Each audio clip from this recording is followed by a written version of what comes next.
2. If step 1 is here, step 2, we're going to start on the G sharp.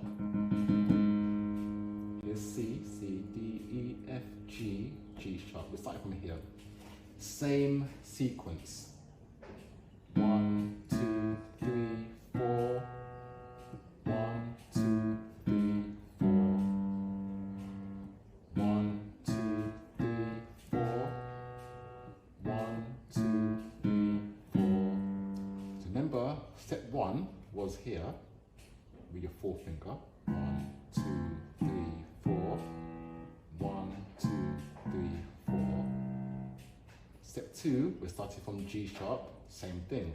1, 2, 3, 4. 1, 2, 3, 4. Practice that, but when you practice, use your thumb. 1, 2, 3, 4. 1, 2, 3, 4.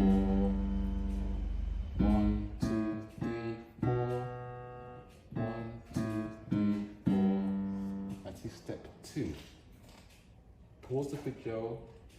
I will say go and come back. It's going to take you at least, I'd say 20 minutes to practice this over and over. I want it to be in your mind so well, you don't have to think about it anymore. It's going to be in your subconscious. So pause the video and come back when you are totally fluent.